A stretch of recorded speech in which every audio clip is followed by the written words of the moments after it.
Hi everyone, I'm Hisnara, the editor of cheeklittlecareers.com.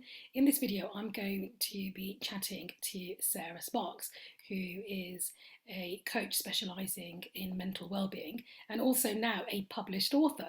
So literally a few days before we recorded this video, Sarah launched a book called Stop. I'll get Sarah to tell us a bit more about the book. But really what we're going to be discussing in this short video is burnout in the city, which is something that I've experienced personally, and I think Sarah will say the same in terms of her own experiences. But let me get Sarah to briefly introduce herself. Sarah, how are you? Well, thank you for the introduction so far. I'm very well. I'm tired actually after my book launch. It was full on experience, but I'm very pleased to be here talking to you. And how are you feeling about this book launch? It sounds very exciting. It is very exciting. It was lots of hard work. We got an Amazon bestseller on the day, which was Well just done. fabulous. I had so many people reaching out and supporting me, which is great. And I know that it's already changed lives. So I'm super excited by that. So the book is on its way. I gave myself 6 months to write it. It took over 2 years. It was one of the hardest things I've had to do, but it's done and it's out in the world. So I'm very And excited what's the book about? So the book is all about how do you look after yourself when you're working in for high-powered and stressful environments? How do you have a calmer way to have success and look after your well-being? And it's called Stop because it's all about how can you stop and bring down these stress hormones, because chronic stress is the key issue here. Not that stress is the issue, but chronic stress is. And most people get used to this chronic stress state and they never bring down these hormones. And when you do that, our immune system shuts down, our reproductive system shuts down, our digestive system shuts down. Yeah. And not only that, our brains don't work. So you end up being stupid, sick, and slow. Just what you don't want to be when you're in these high-powered environments, when you want to have lots of success. So this book is full of real life stories and also lots of practical tips about how can you bring down these stress hormones. Well, I have to confess I've not read it yet because I'm No, currently it's hot off knee the deep, press.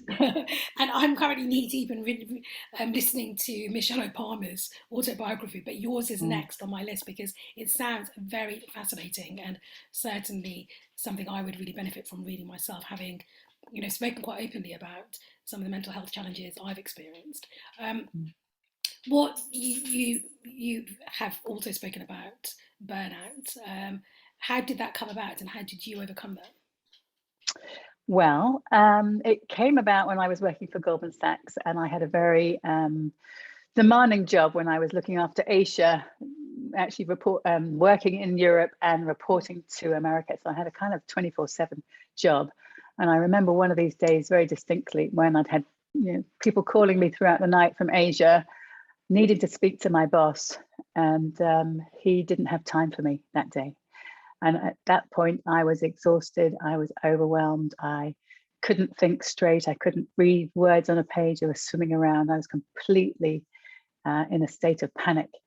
And his turning around and walking away was the last straw. And I ended up in the Priory Hospital. Wow. But that wasn't for the first time. It was the second time I ended up in the Priory Hospital. And it took me a very long time to recover. It took me over 5 years to fully get well again and to hold down a really good job. I had, up to that point, I didn't have the stuffing. So it really took it out of me. But I also had years of infertility. My marriage broke down. So it was a very high price to pay. And I wouldn't wish it on anyone, which is why I'm sharing my story, but also sharing these tips in the book. If only I had known then what I know now, things would be different. So, yeah. So how did it initially manifest itself? What were the sort of telltale signs that you're on the cusp of burnout? Yes, and this is interesting because everyone is slightly different. But Sure. for me, I couldn't sleep well at night. I kept myself going with coffee during the day. I had to drink quite a bit of alcohol in the evening to calm myself enough to be able to fall asleep. But then I was awake early with my thoughts. My breathing became erratic. So I started breathing like this, trying to gulp for air because I couldn't get enough oxygen into the system. I seriously couldn't think straight. My job was a technical job. I was head of financial regulation, so it's very technically demanding. And I just couldn't take in information. I couldn't process information. I couldn't memory recall anything. So I was in a real state and I was moody. So I was either very tearful, which I mostly saved for home, but not always, and very short-tempered. And so I was nicknamed the dragon when I was at Goldman Sachs, which I don't think of myself as these days, but certainly back then, that's my only way of coping, being able to be short and sharp with people. Well, but it does affect people in different ways. Thank you for sharing that so sort of openly with me. And it sounds to me though that, fast forward, a couple of decades, the situation in the city, I think, frankly, has gotten worse, partly because of the pace at which people are expected to deliver. Whether that's because of the internet and communication being a lot faster.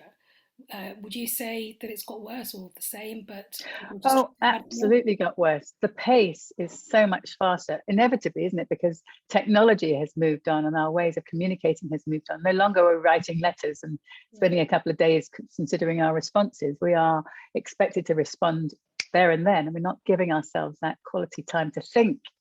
So we don't get that time to think.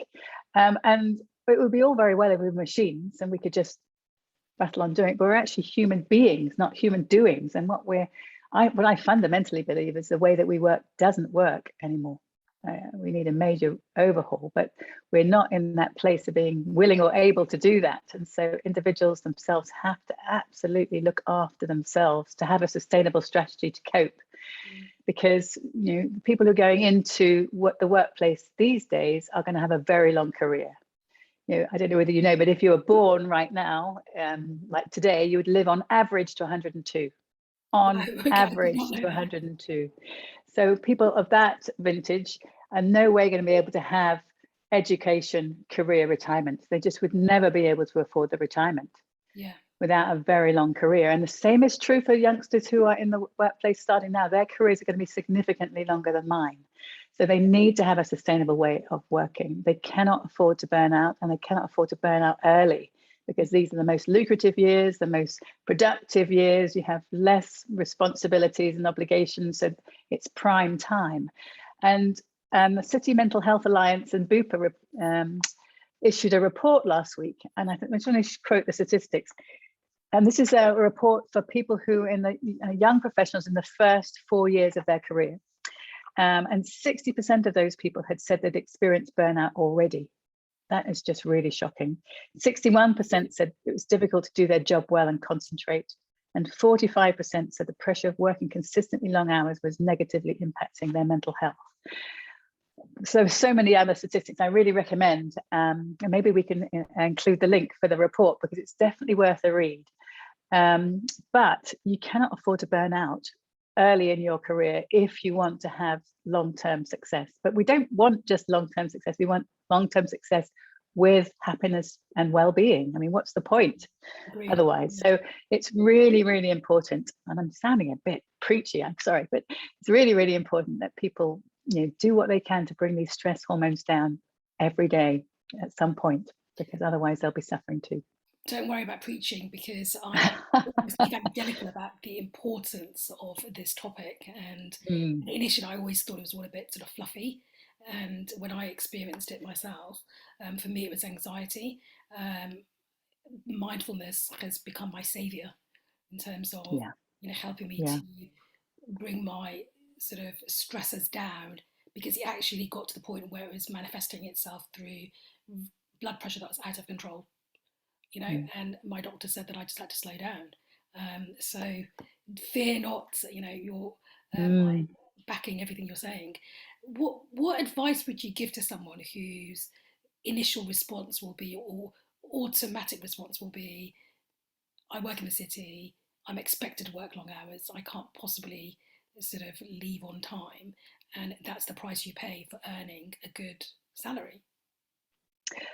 Well, I would acknowledge absolutely that that's very true, and you can still do things. So simple things like stepping away and taking a breath. It needs to take only a minute. Going to the bathroom and screaming and shouting and releasing energy and tension is another way. You may not be able to scream out loud, otherwise someone might come running. But there's all sorts of things that you can do in terms of how you manage your time, how you manage yourself, how you manage your interactions with others. All of these tips and things are in the book. So I've got a survival toolkit and a thriving toolkit in there. So they all speak to this. But I think this idea of having this long-term, high-performance, sustainable strategy in mind really helps you say, okay, I can't say yes to everything. I need to be really choosy about, how can I be the most productive, be the most successful, but not burn myself out. Having that long-term strategy in mind really does make a difference. Yeah, and I think for me, the game changer was taking more breaks. I found it's really counterintuitive, especially for lawyers who bill by the hour, or I think it's 7 minute sort of increments, and the idea of taking a break feels very very alien or counterintuitive. But I found that I'm actually a lot more productive because it's not about how many, it's not about working hard. It's actually being smart and being productive. And do you know why that works? Go on. I talk about this in the book too. It works because our brains have a limited capacity to hold data in the forefront of our minds to do stuff. It's a working memory. It's got a limited capacity. So if you keep going, it gets full up when it stops working. By stepping away, even to make a cup of tea or just to go to the water cooler, whatever it is, just stepping away and letting your brain say, okay, what do I need to keep holding in my memory, in the forefront of my memory? What can I put into the data bank for memory recall later, and what can I let go of? That stepping away does that. So our brains are very busy when we are stepping away, but actually it is helping us then get able to be focused and concentrate. So breaks are so vital. Time out. Take time out. The breathing helps with that as well. So if you literally haven't got time to step away for 1 minute or 5, breathing also can help do that to a lesser extent. But that brain needs to be able to do its best. We want to be having our brains functioning at their maximum capacity, and if we keep working, it doesn't allow them to do that. And what's interesting is that it doesn't take long, does it, to actually give you a break? Because even on Cheap Little Careers, we've got a meditation, a guided meditation, where you can actually just do it at your desk. Because that's the biggest pushback, is that I don't have time to do that. I don't have time for breaks. I need to crack on with this. And that's possibly the worst thing to do, because pausing, downing tools makes you feel re-energized. And I agree with you about breathing. I find that really helps me as well, because I do panic quite a lot. And just that action of taking that breath, as you say, helps me just to calm right down. Yeah, taking the breaks, having a breathing break, all good stuff. Yeah. The other one, of course, that lawyers are really guilty of is we're all, well, not me because I don't practice anymore, but lawyers are real people pleasers. It's very much, I've got to say yes to absolutely everything. And you've mentioned this already about not saying yes to everything. Most situations are negotiable. How do you manage that? Well, it's a very good point, because we are saying no all the time. Because when we say yes to something, we must be saying no to something else. So when you're saying yes to taking on another responsibility, maybe saying no to time with your loved one, going to the gym, getting enough sleep, you're saying no to something. Wow, yeah, what a clever way of looking at it. So when people say I'm not very good at saying no, I would disagree. I mean, the thing about it is, what are you saying no to? And is it serving you? Of course, when somebody senior to you and more sort of assertive, perhaps, and you're a people pleaser, as am I, and I'm still working on it, comes to you and wants something from you, then one of the things that I suggest is that you say, okay, I'm very happy to do this, but what would you like me to let go of? Or not do instead? Or just present, say, I've got this to do, this to do, this to do, and this to do. Where would you like me to focus first? Yeah. So that you're helping the other person, get a sense of just how much you've got on your plate, but helping you prioritize. Because how are you supposed to know? Sometimes the person who shouts loudest is the one that gets the attention. Actually, it's probably not necessarily the best thing to be doing. So agreements avoid disagreements. So really, if you can negotiate, do. If you can't negotiate with that particular person, go and talk it through with somebody else. Saying, okay, these are all my things on my plate. What can I do? And they might be able to help you sort of get that sort of sense of, okay, the best thing to do is this. 80-20 rule. I don't. That's also mentioned in the book. There's lots of stuff in the book that can help on these things. It sounds like the content is, speaking straight at me. Yeah, because I found that I used to say yes to everyone because it isn't just unique to lawyers. As a self-employed individual, I've got loads of clients that I have repeat work from, and I struggle to say no to them. And as you know from being self-employed, it can be feast or famine. And you feel like you're spinning lots of plates in the air and it can get a bit overwhelming. But I realised that most of the pressure deadlines is something I've self-imposed. It's not imposed even. I will, I will suggest a deadline to impress my client, which is shorter than it needs to be. So rather than do what you've suggested, which is this is what I've got to do, I can fit it in here. How does that work? If not, I can move a couple of things around. And another very helpful point you made, which I'm going to do more of, is if that client is difficult to please and therefore you do have to jump when they ask you to, there's another client that you could possibly move something around for and they'll be far more amenable. So it's not that it's that one static thing that you have to somehow budge out the way. And that's why I find looking at my calendar for the whole month helps because I can move things around. Yeah, getting that perspective and thinking, okay, so it's not just this overwhelming moment. So you can get, okay, so how can I fit it all in, or fit in the right things? I think it's okay to say no sometimes. I say no to clients on occasions, and what I find interesting about that, it's very liberating, but also people want you more. And I appreciate in some of these working environments, certainly law firms, it's not very easy to say no. I appreciate that. Sometimes it can be career limiting, and we don't want them to be put in that position. What else are people saying to you in terms of burnout and the general sort of stress of working in the city? Presumably, everything's been exacerbated by the pandemic. Yes, it really has. And I think the thing that's coming through to me loudly and clearly right now is people's desire to reconnect. It's really, we are meant to be in community. That's what we're designed for. So to be, locked down, isolated, has been a challenge for many. I mean, it's suited some who've struggled, but nonetheless, it's been a challenge for many. So this idea of reconnecting, but how can we do it safely, has been coming up quite a bit. But I think the larger issue is that there hasn't been the boundaries. By working from home, you don't have the same boundaries as you do when you commute to work, because it's a natural boundary. Even if you work when you get back, or you're working on your commute, there is some gear change shift and some sort of acknowledgement, okay, I'm going home or I'm coming into the office. So there is a boundary in place, and that's not in existence. So people are working much longer hours, generally working from home, than they would normally do. And, that is not sustainable. So it doesn't surprise me that mental health is really at the forefront of many people's minds right now. And I think the other thing that I want to be sharing here is that, organizations pick fantastic talent with lots of potential when they recruit. That's what they're looking for.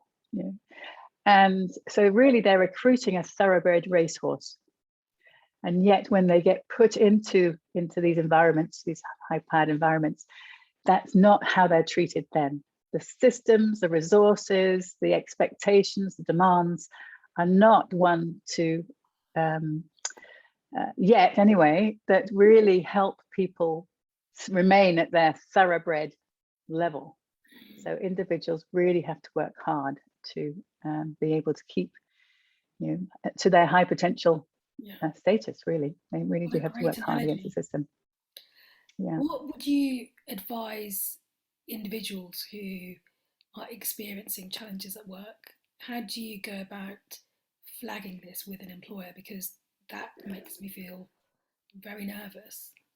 Yes, it's understandably making people feel nervous, because even now, even though the stigma of mental health is improving, there's less stigma, the statistics show that it's it negatively impacts your career. That's still the state of play. Well, first of all, seek help, and you can often do that through your EAP program. And find someone in the organization who you can share it with. That may not be your boss. It could be somebody from HR, it could be a colleague, but certainly flag it to someone that you're struggling. Ideally, you need to be having this courageous conversation with your boss. And that may take might need to do that very gently. So, and choosing your time wisely. But if you've got a good leader and manager, then they really will be or should be open to having these conversations and to support you. It's a very expensive exercise to lose a good employee.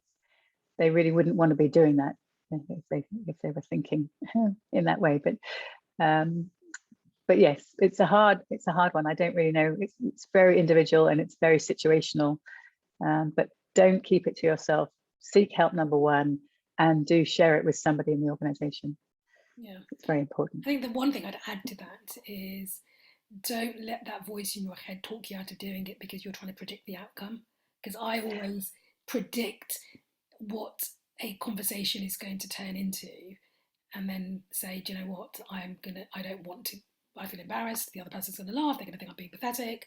They're going to be angry, and I'm blown away by how supportive the other person is.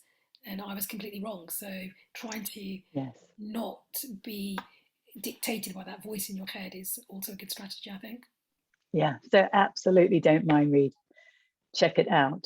And you can do that gently, can't you? You don't have to go in and blurt everything out all in one go. You can do it over a number of meetings. Yeah. You can just test the response you're getting, but you will be surprised.